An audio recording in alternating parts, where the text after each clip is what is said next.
ब्रेकनंतर पुन्हा एकदा आपलं सगळ्यांचं स्वागत. न्यूज 18 प्रस्तुत मेगा ओपिनियन पोल या विशेष कार्यक्रमात आपलं सगळ्यांचं स्वागत.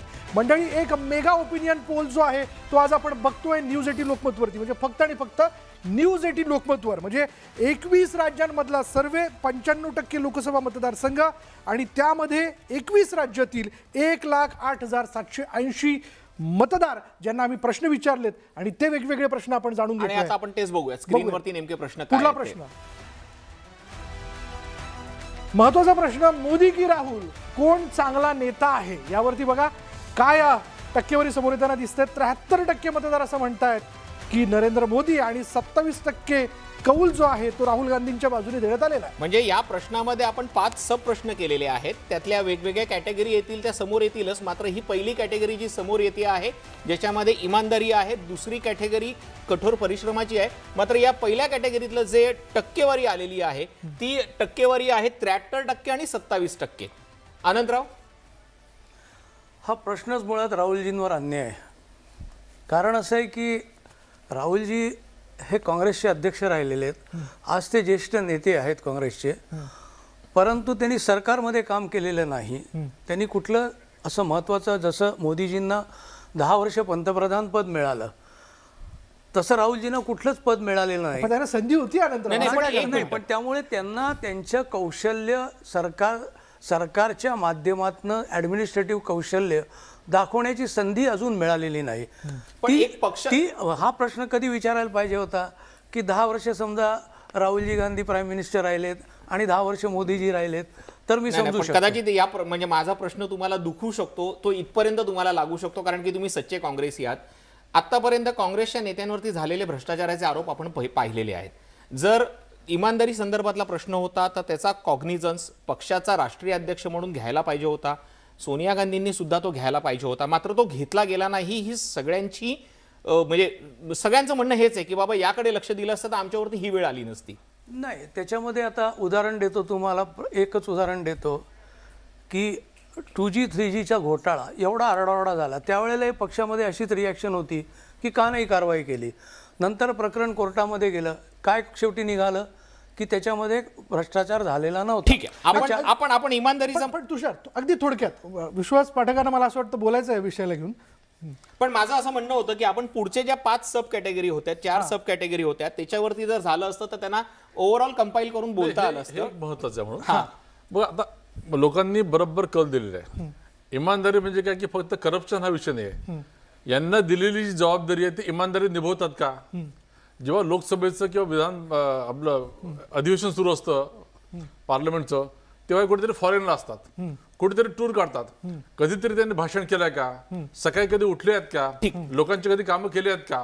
की फक्त भारत जोडो यात्राच्या नावाखाली फिरत राहणं याच्यामध्ये तेच दिसतंय. ठीक आहे, आपण पुढचा प्रश्न पाहतो. घेऊयात अगदी. पुढचा प्रश्न आपल्या याच्यावरती आहे की इमानदारीच्या नंतर आहे कठोर परिश्रम करणारी व्यक्ती. काँग्रेसचा नेता कोणता नेता तुमचं भवितव्य उज्ज्वल बनवू शकतो असं तुम्हाला वाटतं? बघा, नरेंद्र मोदी 59%, राहुल गांधी 21%, ममता बॅनर्जी 9%, अरविंद केजरीवाल 9% आणि सांगू शकत नाही. मोदी की राहुल यामध्ये कोण चांगला नेता आहे, यामध्ये कठोर परिश्रम करणारा नेता कोण, याबद्दल 69% लोक असं म्हणतात की नरेंद्र मोदी आणि 31% लोक म्हणतात राहुल गांधी.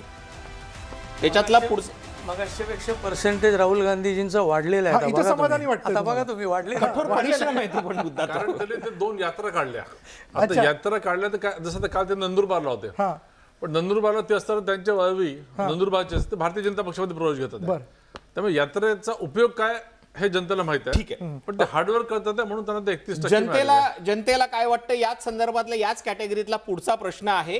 जनतेची काळजी असणारा नेता कोण आहे? आपल्या याच्यावरती दिसणार आहे. कठोर परिश्रम करणाऱ्या मुद्द्यानंतर तोच मुद्दा आहे की जनतेची काळजी असणारा. याच्यामध्ये 71% लोकांना असं वाटतंय की नरेंद्र मोदींना जनतेची काळजी आहे. 29% लोकांना असं म्हणजे वाटतंय की राहुल गांधींना जनतेची काळजी आहे. याच्यातलाच पुढचा प्रश्न आहे खंबीर नेतृत्वाच्या संदर्भातला. आपण ती कॅटेगरी बघतो आहोत समोर.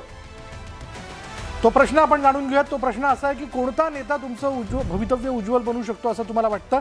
यामध्ये 59% लोक नरेंद्र मोदींच्या बाजूने कौल देताना दिसतात. 21% राहुल गांधींच्या बाबतीत, 9% ममता बॅनर्जी, अरविंद केजरीवालांच्या बाबतीत बघा 9% आणि 2% लोक असं म्हणतात की बाबा आम्ही या 4ही लोकांबद्दल काही सांगू शकत नाही. मला विश्वास पाठकांना विचारायचं आहे, आपण आत्तापर्यंतचे हे लगभग आता 2-4 प्रश्न जे बघितले यात गाडगिळ सरांनी असं म्हणलं की त्यांना प्रशासकीय अनुभव कुठला नाही आहे, त्यांनी मंत्रिपदावरती राहून काही कुठले निर्णय घेतलेले नाही आहे. पंतप्रधान पदाच्या बाबतीत तर हा नंतरचा विषय आहे, पण त्याचाही फरक पडतो असं तुम्हाला वाटतं का? नाही बघा, त्यांनी जे काही केलं अध्यक्ष म्हणून किंवा आता एक नेता म्हणून, तर त्यांनी काय अचीव्ह केलं, त्यांनी सरांनी 1-2 विषय सांगावे.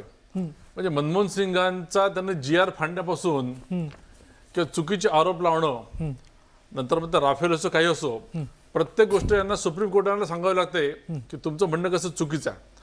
त्यामुळे त्यांनी तसं काय केलं, म्हणजे ठीक आहे सरकारमध्ये नव्हते, पण एक व्यक्ती म्हणून, नागरिक म्हणून, अध्यक्ष म्हणून, नेता म्हणून त्यांनी काय केलं असं सांगण्यासारखं काही नाही आहे.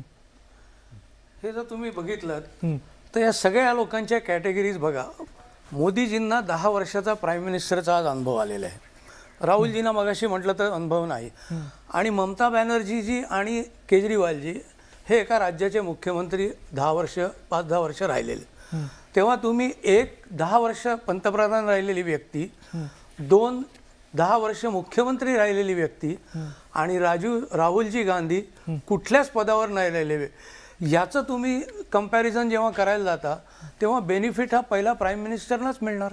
म्हणजे ते 21% देखील चुकीचंच आहे, कारण त्यांना काही संधी मिळाली नाही, बरं, काहीच केलं नाही. तर ते एकूण उलट चित्र असतं. तरी तिथे 21% काम झालं. तुमच्या सर्वेवर मला जरा शंका आहे. आता तुम्ही शंका घेताय, यापूर्वी ते शंका घेत होते. चला पुढल्या प्रश्नाकडे आपण जाऊयात. पुढला प्रश्न काय बघा. पुढला प्रश्न असा आहे या सगळ्या याच्यामध्ये, तुम्हाला इंडिया आघाडीबद्दल कल्पना आहे का? 56% लोक म्हणताय होय, 22% लोक म्हणताय नाही, आणि सांगू शकत नाही यामध्ये 22% लोक. म्हणजे मला तर अनंतराव हा प्रश्न तुमच्यासाठी जास्त काळजीचा आहे असं वाटतं का?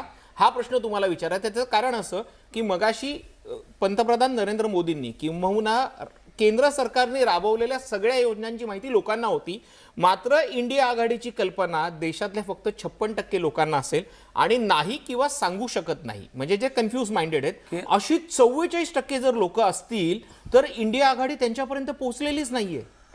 केंद्र सरकारच्या योजना लोकांना आज माहीत झाल्या याच्या कारण त्यातल्या काही योजना पूर्वीच्या आमच्याच आहेत, त्या थोड्याशा कॅमोफ्लाज करण्यात आल्या आणि त्यानंतर हे आणि दुसरं असं आहे की आज सुद्धा सगळ्या राज्यामध्ये काही, आता बंगालमध्ये त्यांनी आपली नावं डिक्लेअर केलेली आहेत, त्यामुळे तिथे इंडिया आघाडीचा प्रश्न येत नाही आहे.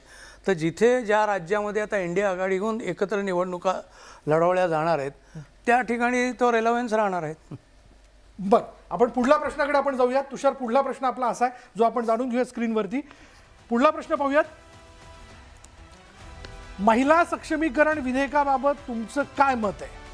याबद्दल महिला विधेयकाचं समर्थन करणारे आहेत 68% लोक, त्याचबरोबर महिला विधेयकाला विरोध करणारे 20%, काही सांगू शकत नाही यात आहेत 12%.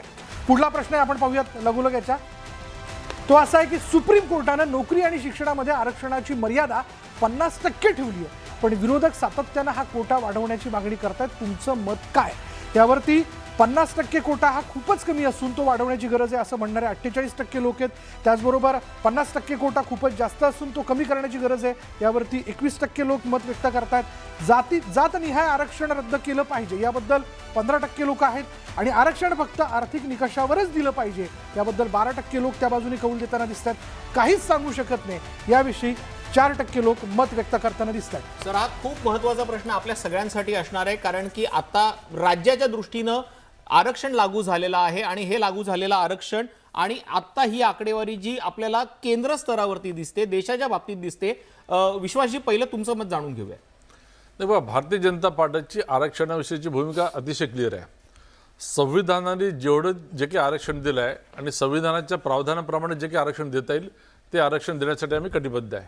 महाराष्ट्रामध्ये आम्ही मराठा समाजाला जे आरक्षण दिलं आहे ते ओबीसीच्या आरक्षणाला कुठेही धक्का न लावता दिलेलं आहे आणि ते कायद्यात टिकेल असं दिलेलं आहे. आता कायद्यात टिकेल म्हणजे काय, तर बॅकवर्ड कमिशननी आपला रिपोर्ट दिला, स्टडी केल्यानंतर आम्ही कोर्टामध्ये हे कन्व्हिन्स करणार आहे की खरोखरच आज याची आवश्यकता आहे आणि म्हणून ते आरक्षण टिकणार आहे. त्यामुळे आमची आरक्षणाविषयीची भूमिका अतिशय क्लिअर आहे. अनंतराव, आपली प्रतिक्रिया? आम्ही ऑलरेडी या बाबतीत बोललेलो आहोत, पण हा आता सध्या इतका सेन्सिटिव्ह विषय असल्यामुळे जास्त स्पष्ट मी संबंधात यावरती भाष्य करू इच्छित नाही. आत्ता बोलणं योग्य ठरणार नाही. बरं चला पुढला प्रश्न घेऊयात. पुढला प्रश्न काय आपण जाणून घेऊया. शेवटचा प्रश्न आहे हा प्रश्न असा आहे बघा, मेगा ओपिनियन पोल मधला हा शेवटचा प्रश्न. अयोध्येतील राम मंदिर देशाचा अभिमान आणि राष्ट्रीय एकात्मतेचं प्रतीक आहे असं तुम्हाला वाटतं का? याविषयी 64% लोक असं म्हणताय होय, 20% लोक म्हणतात नाही आणि 16% लोक म्हणताय सांगू शकत नाही. शेवटचा प्रश्न अनंतराव गाडगे अनंतराव, तुमच्यापासून सुरुवात करतो. नाही, असं आहे की प्रत्येकाच्या देवाच्या भावना असतात, त्याच्याबद्दल मला काही बोलायचं नाही आहे.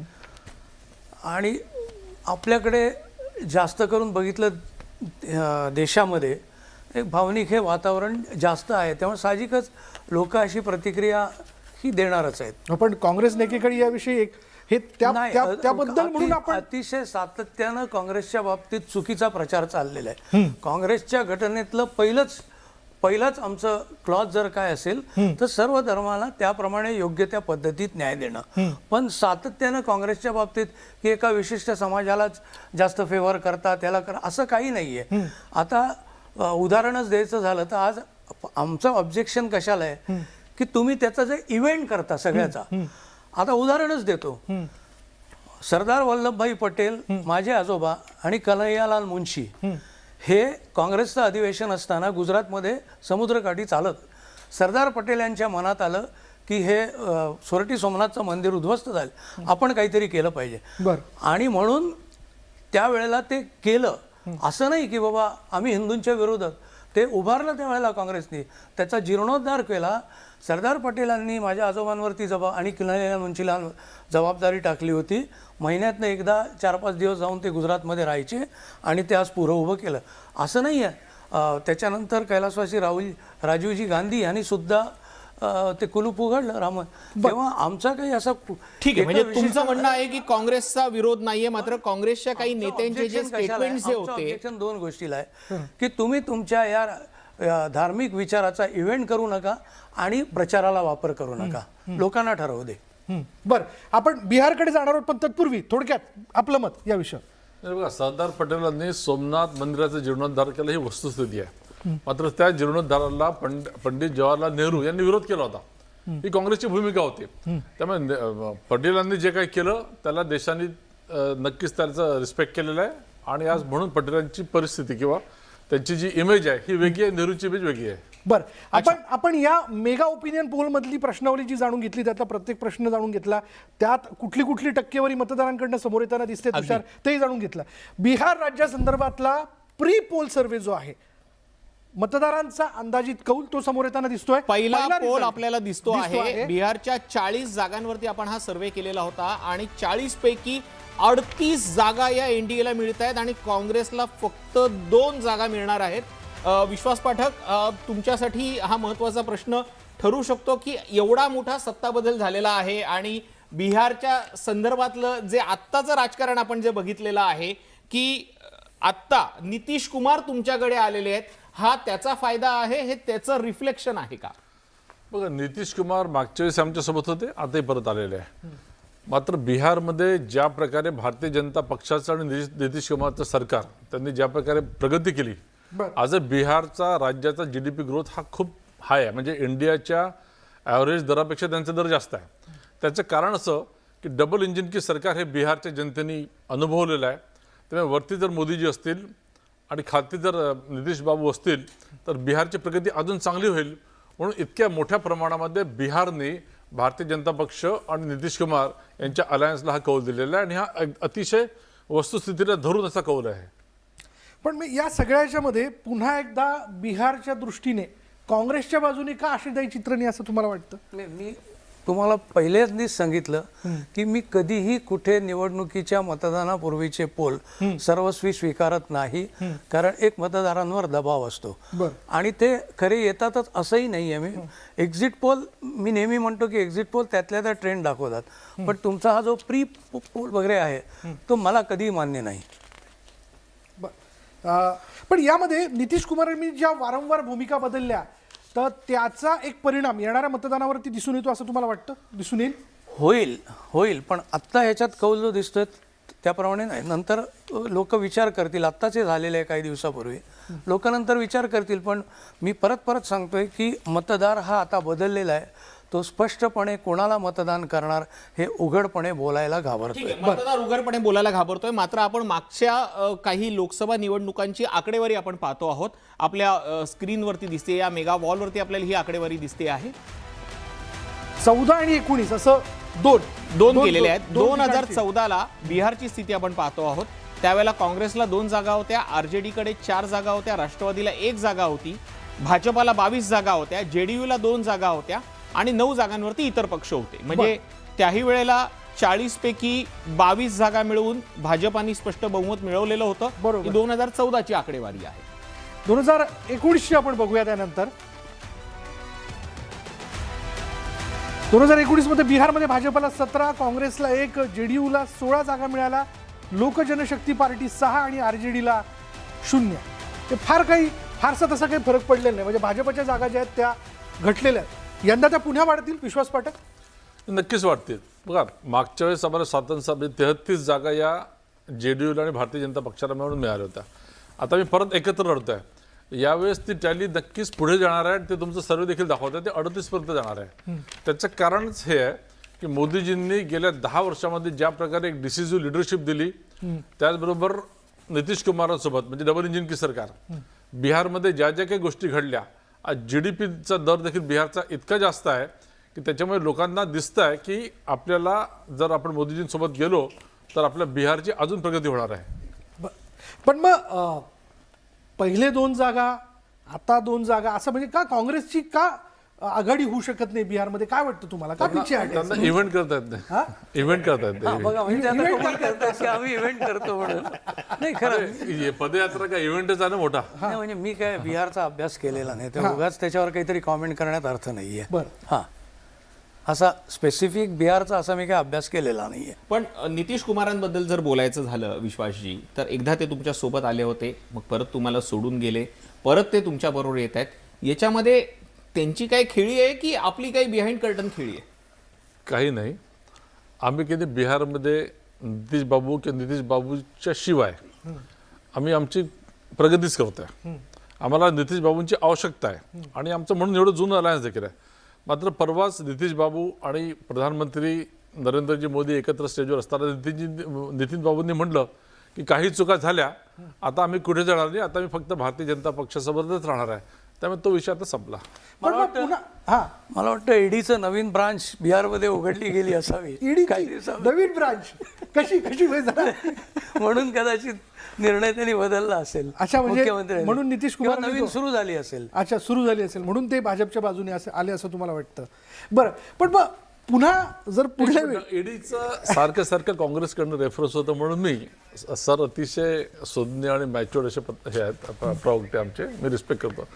मला सांगा, कपिल सिब्बल, गुलाम नबी आझाद की ज्योतिरादित्य सिंधिया हे भारतीय जनता पक्ष म्हणजे यातले काही भारतीय जनता पक्षामध्ये आणि काही काँग्रेस सोडून, हे काँग्रेस सोडून का गेले?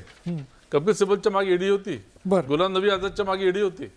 त्यामुळे हा प्रश्न एकदा काँग्रेसने म्हणजे उत्तर द्यायला हवं. नाही, खरंच म्हणजे आनंदरावांना या प्रश्नाचं उत्तर ऑनस्क्रीन देणं कदाचित कठीण होऊ शकतं, पण आपण त्यांना ब्रेकमध्ये विचारण्याचा प्रयत्न करूया की बाबा त्यांचं या बाबतीत म्हणजे सहमत आहेत की नाहीयेत. पण हा खरंच मुद्दा आहे विशाल, की इतकी म्हणजे फक्त एकाच मुद्द्यावरती टीका करायची नाराजी आहे. म्हणजे त्याकडे आत्मपरीक्षण करायचं की नाही करायचं, की फक्त कारण देत बसायची? बरोबर.